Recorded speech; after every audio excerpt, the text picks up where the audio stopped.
Recent గా November తాలూకా Indian IIP number strong గా వచ్చాయండి. ఆగండి నాకు తెలుసు ఈ ఐఐపీ నెంబర్ అని వినగానే నాకు ఎందుకు లేని కొంతమంది విన్నా సరే నాకు అర్థం కాదు ఈ కాన్సెప్ట్ అని కొంతమంది అనుకుంటూ ఉంటారు. చాలా మంది బిజినెస్ ఇలాగే అనుకుంటూ ఉంటారండి. బట్ ఈ షార్ట్ లో దీని కాన్సెప్ట్ ఏంటి, దీని వల్ల స్టాక్ మార్కెట్ కి ఏంటి, మన పోర్ట్ఫోలియోస్ కి ఏంటి అనేది సింపుల్ గా మీరు ఈజీగా రిలేట్ అయ్యే విధంగా చెప్తాను, జాగ్రత్తగా వినండి.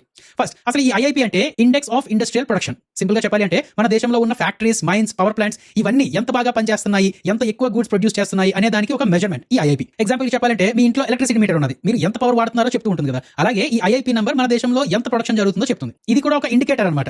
ఇంకా సింపుల్ గా చెప్పాలి అంటే అది ఎగ్జామ్ నెల అనుకోండి, మీ ఇంటి పక్కన ఒక స్టూడెంట్ ఇంట్లో రాత్రులు ఎక్కువగా లైట్స్ ఆన్ చేసి ఉంటున్నాయి, ఇంకొక స్టూడెంట్ ఇంట్లో 8 గంటలకే లైట్స్ అయిపోతున్నాయి అనుకోండి. ఫస్ట్ వాడు ఎక్కువ చదువుతున్నాడు, సో ఫస్ట్ వాడికి ఎక్కువ మార్క్స్ వచ్చే ఛాన్సెస్ ఉంటాయి అని మీరు స్పెక్యులేట్ చేయొచ్చు కదా. ఇది కూడా అలాగే అండి. ఈ ఐఐపీ నెంబర్స్ ఎక్కువ ఉంటే ఫ్యాక్టరీస్ ఫుల్ స్పీడ్ లో రన్ అవుతున్నాయి, సో ఎక్కువ రెవెన్యూస్ తీసుకురావచ్చు అని చెప్పనుకోవచ్చు. ఈ ఐఐపీ నెంబర్ తక్కువ ఉంటే ప్రొడక్షన్ తగ్గుతూ ఉంటుంది, సో రెవెన్యూస్ తగ్గుతాయి అని ఎక్స్పెక్ట్ చేయొచ్చు. రీసెంట్ గా వచ్చిన నవంబర్ డేటా 6.7% గ్రోత్ చూపించిందండి. ఇది చాలా పెద్ద నెంబర్.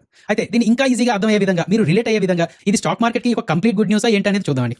ఈసారి నెంబర్ ఎందుకు ఎక్కువ వచ్చిందంటే దీనికి వెనక వన్ ఆఫ్ ద రీజన్ చెప్పాలంటే వర్కింగ్ డేస్. చూడండి, ఫ్యాక్టరీస్ లో ప్రొడక్షన్ జరగాలి అంటే వర్కర్స్ రావాలి కదా, మెషిన్స్ రన్ అవ్వాలి కదా. Last year Diwali festival November లో వచ్చిందండి, సో ఆ టైంలో ఎక్కువ సెలవులు ఉన్నాయన్నమాట. వర్కింగ్ డేస్ తగ్గాయి, ప్రొడక్షన్ ఆటోమేటిక్ గా తక్కువ వస్తుంది కదా. ఈసారి దీపావళి అక్టోబర్ లో అయిపోయింది కదండి, సో నవంబర్ మంత్ మొత్తం ఫ్యాక్టరీస్ ఫుల్ వర్కింగ్ డేస్ తో నడిచాయి అనమాట. సో లాస్ట్ ఇయర్ నవంబర్ తో కంపేర్ చేస్తే ఈ ఇయర్ నవంబర్ లో ఫ్యాక్టరీస్ ఎక్కువ రోజులు పనిచేసాయి కాబట్టి ఈ ఐఐపీ నెంబర్ కొంచెం పెద్దగా కనిపించిందండి. దీన్నే బేస్ ఎఫెక్ట్ అని అంటారు. సింపుల్ లాజిక్ కదా. ఇంకొక రీజన్ లో చెప్పాలంటే జీఎస్టీ అండ్ ఇన్వెంటరీ. దీన్ని ఒక షాప్ కీపర్ ఎగ్జాంపుల్ తో అర్థం చేసుకుందామండి. మీరు ఒక షాప్ ఓనర్. ఈ సంవత్సరం ఏం జరిగిందంటే అక్టోబర్ లో గవర్నమెంట్ జీఎస్టీ తగ్గించింది కదా. సో మీరు ఏం చేస్తారు, ముందు మీ షాప్ లో ఉన్న పాత స్టాక్ ఇన్వెంటరీ మొత్తం అమ్మేస్తారు, ఖాళీ చేస్తారు. దీన్నే డీ స్టాకింగ్ అంటారు.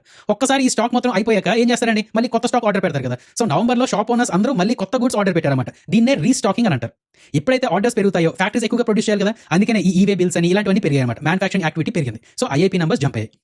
మీరు ఇంకా రిలేట్ అయ్యేలా ఇంకో కొత్త కాన్సెప్ట్ చెప్తానండి. ఈ ఐఐపీ నంబర్స్ బాగున్నా సరే ఎలక్ట్రిసిటీ కన్సంప్షన్ మాత్రం -1.5 లో ఉంది, అంటే నెగిటివ్ లో ఉంది.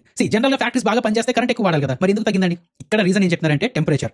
లాస్ట్ ఇయర్ తో పోలిస్తే ఈసారి వింటర్ కొంచెం స్ట్రాంగ్ గా ఉంది, టెంపరేచర్ చేంజ్ అయ్యింది, అందువల్ల అగ్రికల్చర్ డిమాండ్ అంటే పంప్ సెట్స్ అవన్నీ తగ్గింది, అలాగే డొమెస్టిక్ డిమాండ్ ఏసీస్ అని ఫ్యాన్స్ అని ఇవి తగ్గాయి, సో ఎలక్ట్రిసిటీ డిమాండ్ తగ్గింది అని చెప్పంటున్నారండి. అదే లేదా కాన్సెప్ట్ మీకు అర్థమవుతున్నాయా లేదా?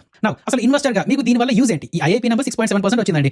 దీనివల్ల ఏంటంటే దేశంలో డిమాండ్ బాగుంది అని అర్థం చేసుకోవచ్చు, కంపెనీస్ కి సేల్స్ పెరుగుతాయి అని ఎక్స్పెక్ట్ చేయొచ్చండి. And at the same time మీకు గుర్తుందో లేదో హోల్సేల్ ఇన్ఫ్లేషన్ WPI నెంబర్ తక్కువ వచ్చింది, కాబట్టి రా మెటీరియల్ తాలూకా కాస్ట్ కూడా తక్కువ ఉంటుంది అనమాట. సో ఎక్కువ సేల్స్ అవుతున్నాయి, అలాగే తక్కువ కాస్ట్ కూడా ఉంటుంది, అంటే ప్రాఫిట్ ఎక్కువ కదా. సో ఈ Q3 రిజల్ట్స్ లో చాలా కంపెనీస్ ఎక్కువ సేల్స్ అలాగే ఎక్కువ ప్రాఫిట్స్ పోస్ట్ చేసే ఛాన్సెస్ ఉన్నాయి అనేది మీరు మైండ్ లో పెట్టుకోవాలండి. సో మార్కెట్ కి ఇది ఒక పాజిటివ్ సిగ్నల్. అయితే కొంతమంది ఎక్స్పర్ట్స్ ఏమంటారంటే అక్టోబర్ నెలలో చాలా తక్కువ వచ్చింది కదా, so October the November the average చేసి చూస్తే మాత్రం లాస్ట్ ఇయర్ 2 months యావరేజ్ కన్నా తక్కువ ఉన్నది.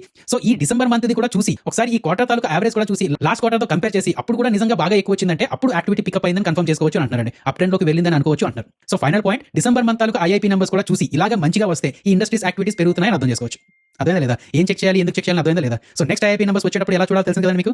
ఈ కంటెంట్ నచ్చితే డైలీ మార్కెట్ అనాలిసిస్ కూడా చూస్తూ ఉండండి. లైక్, షేర్, సబ్స్క్రైబ్ చేస్తూ ఉండండి ప్లీజ్.